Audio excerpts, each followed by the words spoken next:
Hi friends, അസ്സലാമലൈക്കും. സൗദാസ് തുനിയയിലേക്ക് എല്ലാവർക്കും സ്വാഗതം. ഇപ്പോൾ നമ്മളെ വീട്ടിൽ പെട്ടെന്നൊരു ഗസ്റ്റ് പറയാതെ വന്നാൽ നമ്മൾ എന്താ ചെയ്യുക? ഇവിടെ ഫ്രിഡ്ജിൽ ബീഫും ചെമ്മീനൊക്കെ ഉണ്ടായിരുന്നു കേട്ടോ. വേഗം അതെടുത്ത് ഉണ്ടാക്കിയതാണ്. അവർ വന്നതൊരു 6:45 7 മണി മഗ്‌രിബ് നിസ്കരിക്കണ മുന്നായിട്ട് ബീഫും വെള്ളത്തിലിട്ട് ചെമ്മീനും വെള്ളത്തിലിട്ട്. അപ്പം അവർക്ക് ഉണ്ടാക്കുന്ന ഒരു വീഡിയോ കേട്ടോ. അപ്പോൾ ബീഫ് കഴുകി വൃത്തിയാക്കി ഒരു മൺചട്ടിയിലേക്കിട്ട് 2 സവാള, 2 തക്കാളി, ചെറിയ തക്കാളി കേട്ടോ. അപ്പോൾ ഉണ്ടാക്കുന്നതും കൂടെ നിങ്ങൾക്കൊന്ന് കാണിച്ചു തരാമെന്ന് വിചാരിച്ചു. ഇത് കത്തിപ്പോൾ എനിക്ക് ബാംഗ്ലൂരിൽ നിന്ന് എൻ്റെ തത്തൻ്റെ മരുമോൾ അയച്ചെന്ന കത്തി കേട്ടോ. എങ്ങനെയുണ്ട് കത്തിയൊക്കെ ഇഷ്ടപ്പെട്ടാൽ കമൻറ്റ് ചെയ്യുന്നുണ്ട് കേട്ടോ. വീഡിയോ ഇഷ്ടപ്പെട്ടാലോ. പച്ചമുളക് ഇതേപോലെ നെട്ടിയൊക്കെ കളഞ്ഞിട്ട് നമ്മളൊരു ബോക്സിലാക്കി വെക്കണമെങ്കിൽ ഒരുപാട് കാലം ഇരിക്കും കേട്ടോ.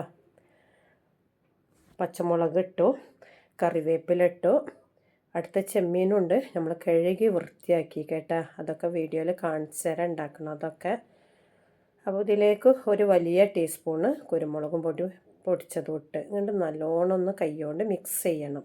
പെരിഞ്ജീരകം പൊടിച്ചതില്ലേന്ന്, അപ്പോൾ കുറച്ച് പെരിഞ്ജീരകവും കുറച്ച് ഉലുവ ഇട്ടു കേട്ടോ. അതേപോലെ ചെറുള്ളി കൂടുതൽ, കൊച്ചുള്ളി അറിയില്ല, അതും വെളുത്തുള്ളി ഇഞ്ചും കൂടെ ചതച്ചതാണ്. ബീഫിക്ക് എപ്പോഴും ടേസ്റ്റ് കൊച്ചുള്ളി അധികം ഇടണതാട്ടോ. ഇവിടെ നല്ലോണം ഒന്ന് കൈകൊണ്ട് മിക്സ് ചെയ്തിട്ടിട്ട് 1.5 ടീസ്പൂണ് മല്ലിപ്പൊടി, 1 ടീസ്പൂണ് മുളകും പൊടി, 1/2 ടീസ്പൂണ് മഞ്ഞൾപ്പൊടി, ആവശ്യത്തിന് ഉപ്പ് ഇട്ടിട്ട് നല്ലോണം ഒന്ന് മൺചട്ടിയിൽ കുഴച്ചെടുക്കുക. പക്ഷേ നമുക്കിപ്പോൾ ഇത് മൺചട്ടിയിൽ ഉണ്ടാക്കാനുള്ള സമയമില്ല, അവർക്ക് ഫുഡ് കൊടുക്കണം. അപ്പോൾ അതുകൊണ്ട് ഞാനത് കുക്കറിലാണ് ഇടണം കേട്ടോ. ഇത് കുക്കറിലിട്ടു, കുറച്ച് മല്ലിച്ചപ്പിട്ട് കുറച്ച് ഗരം മസാല ഇട്ടിട്ട് വേവിച്ചെടുക്കുകയാണ് കേട്ടോ. ആവശ്യത്തിന് ഉപ്പിട്ട് ഇങ്ങനെ തിളച്ച് വരുമ്പോൾ മസാല കണ്ടോന്നൊക്കെ ടേസ്റ്റ് നോക്കുക. കാരണം നല്ല ഈ ഒരു മസാല ഭയങ്കര ടേസ്റ്റാട്ടോ ബീഫിലേക്ക്. ഞാൻ പല ഐറ്റം ബീഫ് കൊണ്ട് മസാല ഇട്ടിട്ട് ബീഫ് വെക്കാറുണ്ട്. അപ്പോൾ ഓരോ ദിവസം ഞാൻ ഉണ്ടാക്കുമ്പോൾ അങ്ങനെ വീഡിയോയിൽ കാണിച്ചിട്ടുണ്ട് നിങ്ങൾക്ക്. അടുത്തത് ചെമ്മീനാണ്. 1 ടീസ്പൂണ് മുളകും പൊടി, 1/2 ടീസ്പൂണ് മഞ്ഞൾപ്പൊടി. ഇത് 1 കിലോ ചെമ്മീനുണ്ട്, കഴുകി വൃത്തിയാക്കിയത് കേട്ടോ. ആവശ്യത്തിന് ഉപ്പ്, കുറച്ച് വിനാഗിരിയും കൂടെ ഒഴിച്ചിട്ട് നല്ലോണം ഒന്ന് കുഴച്ചെടുക്കുക. പിന്നെ ഇടണത് നമ്മളെ ബ്രോസ്റ്റിൻ്റെ പൊടിയാണ് കേട്ടോ. ബ്രോസ്റ്റിൻ്റെ ഇത് വിനാഗിരിയാണ്, ബ്രോസ്റ്റിൻ്റെ പൊടിയില്ലേ അതിട്ടിട്ടാണ് ഇത് കുഴച്ചെടുക്കണത് കേട്ടോ. ചെമ്മീൻ ബത്തളൊക്കെ ഫ്രൈ ചെയ്യുമ്പോൾ കുറച്ച് ബ്രോസ്റ്റിൻ്റെ പൊടി ഇട്ടാൽ നല്ല ടേസ്റ്റ് ആയിക്കാരം കേട്ടോ. ഈ പൗഡർ ഇടണം. പിന്നെ ഇതിൻ്റെ ഒരു ഉപ്പും കുരുമുളകും കൂടെയുള്ള പൗഡർ ഉണ്ടല്ലോ, ചെറിയൊരു പാക്കറ്റ് വരും, അതും കൂടെ ഇട്ട് കൊടുക്കുക കേട്ടോ. കാരണം ചെമ്മീനിൽ ഉപ്പിടുമ്പോൾ നമ്മളൊന്ന് ശ്രദ്ധിക്കണം കേട്ടോ. അപ്പോൾ മുളകും പൊടി കുറച്ച് കമ്മിയെന്ന് കുറച്ചും കൂടെ മുളകും പൊടി ഇട്ടു കേട്ടോ. അങ്ങനെ ഇതാ ഒരു ഫ്രൈ പാനിൽ വെളിച്ചെണ്ണ ഒഴിച്ചിട്ട്, വെളിച്ചെണ്ണയിലാണ് വറുത്തെടുക്കണം കേട്ടോ. കുറച്ച് എണ്ണ ഒഴിച്ചാൽ മതി, അധികമൊന്നും എണ്ണ ഒഴിക്കണ്ട.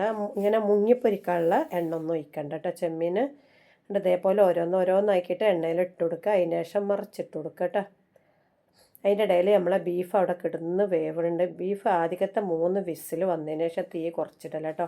അപ്പോൾ നമുക്ക് അതിലേക്ക് കടികളൊന്നും ഉണ്ടാക്കാൻ സമയം കിട്ടിയില്ല. അപ്പോൾ കുറച്ച് പത്തിരി വാങ്ങി, കുറച്ച് പൊറോട്ട വാങ്ങി, കുറച്ച് ചപ്പാത്തിയും വാങ്ങിച്ചു കേട്ടോ. അപ്പോൾ വാങ്ങണ പത്തിരി ഒന്നും കൂടെ നമ്മൾ ചുട്ടെടുക്കണമല്ലോ, അത് ചെയ്യണം. അപ്പോൾ അതാ ഒരു പ്ലേറ്റിക്ക് ചെമ്മീൻ നമ്മൾ പൊരിച്ചെടുത്തു. നിങ്ങൾക്ക് ഇങ്ങനത്തെ വീഡിയോ ആണ് ഇഷ്ടം എന്നുണ്ടെങ്കിൽ ഒന്ന് കമൻറ്റിലൂടെ പറയുന്നുണ്ട് കേട്ടോ. ഏതെല്ലാം ഐറ്റംസ് ഉണ്ടാക്കണം നിങ്ങൾ പറയണതൊക്കെ ഒന്ന് ഉണ്ടാക്കി കാണിച്ചു തരണ്ട് ഇൻഷാ അല്ലാ. അപ്പോൾ ബീഫ് വെന്തു. ഒരു വെളിച്ചെണ്ണ ഒഴിച്ചിട്ട്, ഫ്രൈ പാനിൽ വെളിച്ചെണ്ണ ഒഴിച്ചിട്ട് 2 സവാള ഇട്ടിട്ട്, 2 ചെറിയ സവാള, വലുതാണെങ്കിൽ 1 മതി കേട്ടോ, ഒന്ന് വഴറ്റി എടുത്തിട്ട് അതിലേക്ക് നമ്മൾ ബീഫ് ഇട്ട് കൊടുത്തു കേട്ടോ. അതേപോലെ ബീഫ് ഇട്ട് കൊടുത്ത് അതിൻ്റെ വെള്ളമൊക്കെ ഒന്ന് വറ്റിച്ചെടുക്കുകയാണ്. പിന്നെ കറിയായിട്ട് നമ്മൾ കുറച്ച് കുക്കറിലല്ലേ വെച്ചേ, അപ്പോൾ അതിൻ്റെ വെള്ളം കുറച്ച് വേറെ ഉണ്ടാവും കേട്ടോ.